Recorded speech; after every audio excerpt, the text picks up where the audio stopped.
Okay, students, last lecture में I have explained only just structure of this slide wire bridge कि यहाँ पे ये जो parts हैं इसके वो क्या हैं and किस तरह से हम we are going to connect them. Now we are going to explain, I am going to explain its first application, that meter bridge is used to find unknown resistance while using the principle of Wheatstone bridge.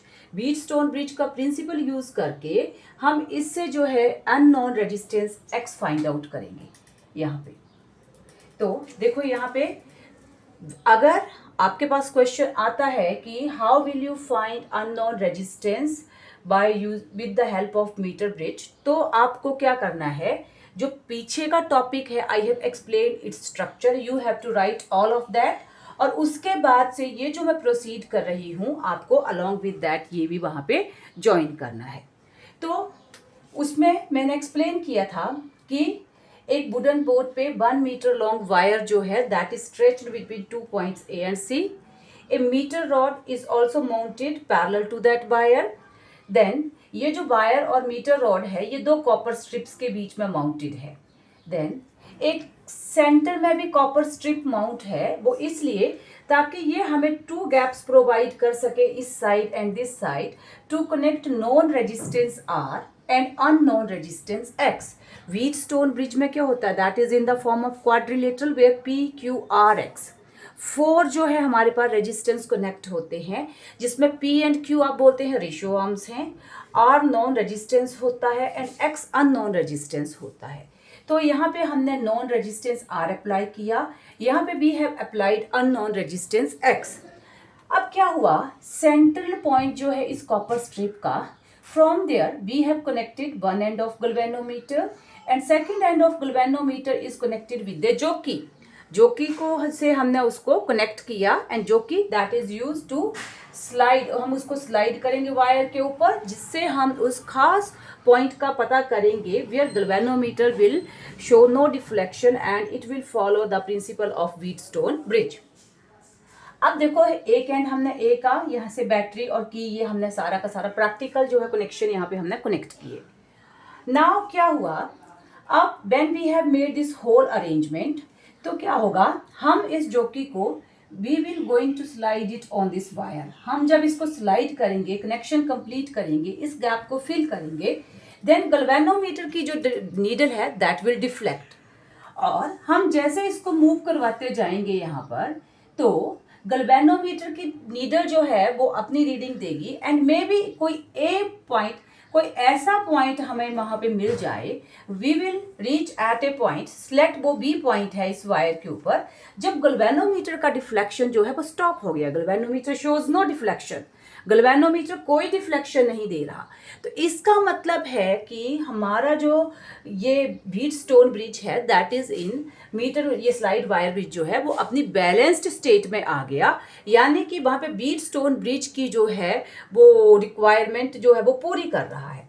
अब जिस point B पे पहुंचने पर galvanometer की needle deflection नहीं दे रही है, तो यहाँ पे वो हमारा पॉइंट होगा बैलेंस पॉइंट. अब हम लेंगे कि लेट ए से बी, अब ये वायर पूरी की पूरी जो है दिस इज वायर जो है 100 मीटर है लेंथ में, तो हम मानेंगे कि ए से बी के बीच में जो हमारे पास गैप है दैट इज एल. अब बी पॉइंट पे पहुंचे हैं जब जो कि, तो गैल्वेनोमीटर का नीडल डिफ्लेक्ट नहीं हो रहा है, तो ये जो रेस्ट अमाउंट है आपका टोटल 100 है, अगर 100 में ये L है तो रेस्ट इज 100 माइनस L. अब मैं मानूंगी let resistance between A B is P. अब A और B के बीच में जो रेजिस्टेंस है दैट इज P, और B और C के बीच में जो रेजिस्टेंस है that is Q, and between BC is Q. इनके बीच में, इन दो पॉइंट्स के बीच में resistance late P and in दो के बीच में है रेजिस्टेंस Q. तो अब हमें पता चल रहा है, देयरफॉर इसका मतलब AB जो है आपका L, BC is your 100 minus L. ये है अगेन ए बी, आपका ए बी के बीच में रेजिस्टेंस क्या है आपका, दैट इज पी। हमारे ए बी के बीच में रेजिस्टेंस पी है और बी सी जो है उसके बीच में जो हमारा रेजिस्टेंस है दैट इज क्यू। तो अब हम वही यहाँ पे मेंशन करेंगे। अब देखो अगेन हमारे पास क्या है, ये रेजिस्टेंस P है तो P is directly proportional to L। R होता है, R is directly proportional to R is equal to rho L upon A, तो रेजिस्टेंस लेंथ के ऊपर। तो ये रेजिस्टेंस P है directly proportional to L and Q is directly proportional to 100 minus L। ये वाला रेजिस्टेंस इसके ऊपर डायरेक्टली डिपेंड कर रहा है। अब अगर मैं इनको डिवाइड करूं तो मेरे पास देयरफॉर P अपॉन Q, जो मेरे पास P अपॉन Q है यहाँ पर, that is will equal to L upon 100 minus L। ये आएगा मेरे पास P upon Q that is L upon 100 minus L, let it be number 1। अब अगेन वी नो, हमें पता है, हम जानते हैं from the principle of Wheatstone bridge, P upon Q is equal to R upon X balanced state में। Let it be number 2। 1 और 2 को क्या कर देंगे आप, कंपेयर कर दीजिए, कंपेयरिंग 1 एंड 2। जब आप 1 एंड 2 को कंपेयर करेंगे तो कंपेयरिंग